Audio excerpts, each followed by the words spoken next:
For this item, let's talk about some relationships between two generating function of specific conditions. We have here let A sub r be a number of ways of distributing r identical objects into 5 distinct boxes so that boxes 1, 3, and 5 are not empty. But for different situation, B sub r also the same way of distributing r identical objects into 5 distinct boxes, but each of the boxes 2 and 4 contains at least 2 objects. And later on, we're going to look for, again, the generating functions and their relationship here. Now, to attack this problem, let's start by generating an ordinary generating function for each of them. So for our A sub r, a general form for our sequence A sub r, of course, we are going to look for its generating function using this condition that we have 5 distinct boxes. In each of the boxes, 1, 3, and 5 are not empty. That would mean for box 1, box 3, and box 5, 1 should not be included because 1 indicates the condition that it's possible to be empty. So we start here with x plus x squared plus x cubed plus until so on and so forth. That's the restriction. But for box 2 and box 4, there's no restriction, so we start with 1 plus x squared plus so on and so forth. Now, to come up with a general form for A sub r in this situation, we know that for this first 3 groups, that's actually x plus x squared plus x cubed plus dot dot dot. There are 3 of them. In here, 1 plus x squared plus dot dot dot. That's 2 of them. For the first group, if we are going to factor x, we will have the same 4 as this. 1 plus x, so that's x now, plus x squared plus dot dot dot. But this is actually raised to 3, right? So we still need to have it like this. So please bear with me. I'm not going to provide yet the simplified form of this because when you apply the power law, that's x cubed times 1 plus x squared plus dot dot dot. There are 3 of them, and you have 1 plus x squared plus dot dot dot squared. In short, this 2 could be combined, and therefore you will have here the final form. Okay, the final form is x cubed, then 1 plus x squared plus so on and so forth raised to the power of 5. Now this has an equivalent expression that's actually 1 plus x squared plus so on and so forth is actually equal to 1 over 1 minus x. Hence, this is actually for our A sub r. We'll talk about A sub r later, so let's start with this first. So we'll actually have here x cubed, and then you have 1 minus x raised to the power of 5, which is x cubed times 1 minus x raised to the power of negative 5. Okay? So we are not yet done with our, what do you call this one? Because we're talking about generating function. Okay? So generating function, by the way, if it's generating function, it's okay to do this, or simply, just for this portion, we don't need to look for A sub r, by the way, because we are tasked about generating function alone. It's actually x cubed over 1 minus x to the power of 5. Let's talk about this. Okay? Now for our B sub r, the conditions is that for 2 and 4 contains at least 2 objects. So for box 2 and box 4, at least 2. So we don't start with 1, we don't start with x, we start with x squared, x cubed, x to the power of 4, and so on and so forth. But for box 1, box 3, and box 5, there's no restriction. So 1 plus x squared plus x cubed plus so on and so forth. There are 2 of this, so you have x squared plus x cubed plus x to the power of 4 plus so on and so forth squared.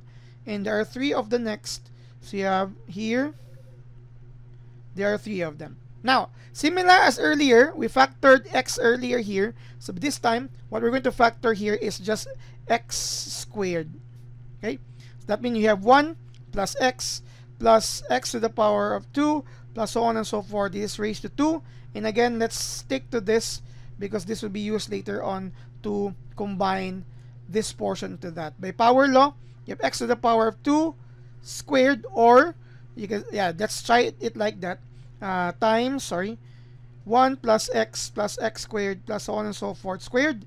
Here 1 plus x squared plus so on and so forth cubed. We can combine this. This is actually x to the power of 4. You have here 1 plus x squared plus so on and so forth which is power of 5. Which, again, this is equivalent to this form here. This is actually equal to x to the power of 4 times 1 over 1 minus x raised to the power of 5, or x to the power of 4 over 1 minus x to the power of 5. This is for b sub r. This is earlier. This is for a sub r. Okay, now the third one is to compare. Show that these are true, that a sub r is b sub r plus 1. So if we have here a sub r being x cubed over 1 minus x, and our b sub r is equal to x to the power of 4, 1 minus x. We know that the relationship here is that b sub r is x times x cubed of 1 minus x, because that's x to the power of 4, right? Let me use another color here to really emphasize this one. Let's use red. We know that b sub r is x times x cubed over 1 minus x, because again, that's the when you factor x for that, and this is actually equal to x times a sub r.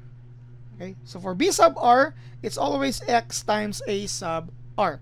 This would mean that if we're going to have a certain expansion, okay, expansion for that, say for example, just for an illustration, okay, what if a sub r is 1 plus x squared? Just an illustration.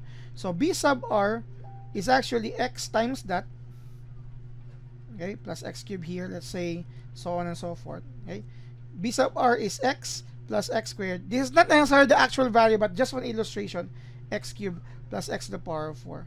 We can see that the first term of a is 1, and we don't have 1 here. The second term of a is the first term of b. The third term of a is the second term of b. In short, the rth term of, let's talk about b. Again, let me do it again. The second term of a is the first term of b. The third term of a is the second term of b. In short, the rth term of our b sub r is just equal to a sub r plus 1. When b sub 1 is 1, okay, so we have b of 1, the first term, is actually the a sub 2. So if r is 1, so we'll have here our b sub r is x, and our a sub r is equal to x as well, the second term. Okay, so we can see this is the relationship between the two, and this is for all r 0, 1, 2, and 3, right? 0, 1, 2, 3, or we start with 1. Sorry, we don't have 0 because we don't have the same first term, and we don't have the same term here. So it's actually for r, 1, and so on and so forth. 1, 2, and so on and so forth. We have seen, or have provided here, that this term of b sub r is the next term, or second position, next position for a sub r. So the second is the third position of in a sub r. So I've illustrated all of this together with the generator functions and their relationship, and over this is clear that they have a connection with regards to their generating function. Thank you very much for watching.